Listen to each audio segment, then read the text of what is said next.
اسلام کا وہ دور ہے کہ جب حضور مسجد نبوی سے باہر نکلتے ہیں تو آگے حضرت عمر و ابو بکر رضی اللہ تعالی عنہما کھڑے ہیں. چہرے کے اوپر عجیب اداسی ہے. کہا عمر ابو بکر اس وقت کیوں کھڑے ہو؟ عرض کی حضور بھوک نے گھر میں ٹکنے نہیں دیا. ہم نے چاہا حضور کا چہرہ دیکھ لیں تو کچھ پیاس بجھ جائے، کچھ بھوک مٹ جائے. حضور نے فرمایا میرا حال بھی یہی ہے. جس چیز نے تجھے گھروں سے نکالا ہے وہی چیز مجھے گھر سے نکال لائی ہے. چلتے ہوئے حضرت ابو ایوب انصاری کے گھر کے قریب سے گزرے.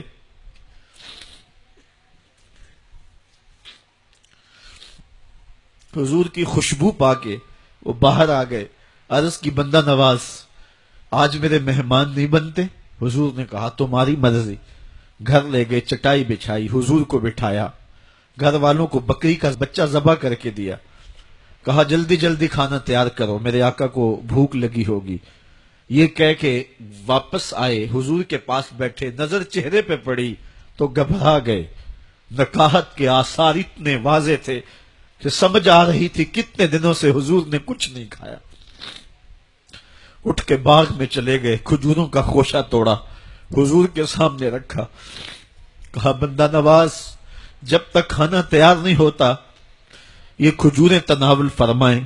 تھوڑی دیر کے بعد کھانا دسترخوان پہ لگ گیا. حضور سے عرض کی گئی حضور آئیں کھانا تناول کر لیں. حضور نے دسترخوان پر تشریف فرما ہو کر کے حضور نے کپڑا اٹھایا تو حضور نے جب دیکھا کہ کھانا ہے تو حضور نے ایک روٹی لی اور چند بوٹیاں اٹھائیں اور ایک خادم کو بلا کر کے کہا جاؤ ہمارے گھر دے آؤ، میری بیٹی فاطمہ کتنے دنوں سے بھوکی.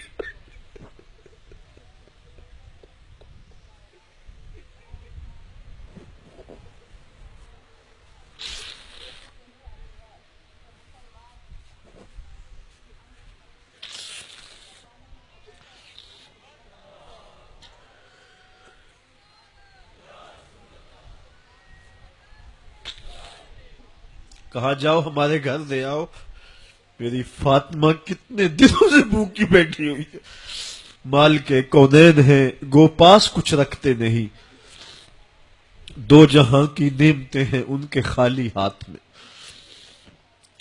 آپ کو پتا ہوگا کہ جب میرے رسول کا انتقال ہوا ہے، حضور کا وصال ہوا ہے، تو حضور کی ایک زرہ ایک یہودی کے گھر میں گروی رکھی ہوئی تھی.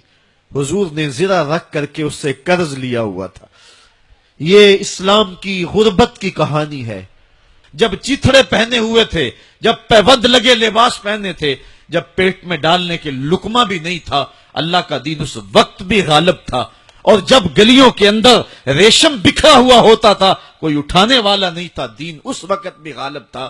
دین کا غالب ہونا یا نہ ہونا اس کا تعلق جو ہے وہ مال و دولت سے نہیں ہے. اقبال کہتا ہے کہ زوال بندہ مومن کا بے زری سے نہیں، مومن کا زوال بے زری سے نہیں ہے بلکہ اس کا سبب کوئی اور ہے. وہ سبب ڈھونڈنا ہے کہ ہم دنیا میں رسوا ہو کے کیوں رہ گئے، ہم زمانے کے سامنے تماشا کیوں بن کے رہ گئے. آج نبی کی امت پوری کائنات میں رسوا ہو کے کیوں رہ گئی. آج ہمارا تماشا دیکھا جا رہا ہے. آج بھوکے کتوں کو ہماری بیٹی اور بہنوں کے اوپر چھوڑا جا رہا ہے اور اس کا تماشا دیکھا جا رہا ہے. کیا ہم نے یہ دن بھی دیکھنے تھے؟ ہم نے سراغ لگانا ہے. دولت کی قلت اور کثرت یہ ثانوی چیزیں ہیں. ہم نے تاریخ میں دیکھا ہے ہم کبھی مالی طور پہ کمزور تھے، رسوا نہیں ہوئے ہیں. مال زیادہ ہو گیا، رسوا نہیں ہوئے ہیں. رسوائی کے سبب کوئی اور ہیں. جب تک ہم اس عزت والے اسلام کے دامن کو تھامے رہیں گے ہماری عزت قائم رہے گی، اور جب اسلام کے علاوہ کسی اور جگہ سے عزت ڈھونڈیں گے تو رسوا کر کے رکھ دیے جائیں گے.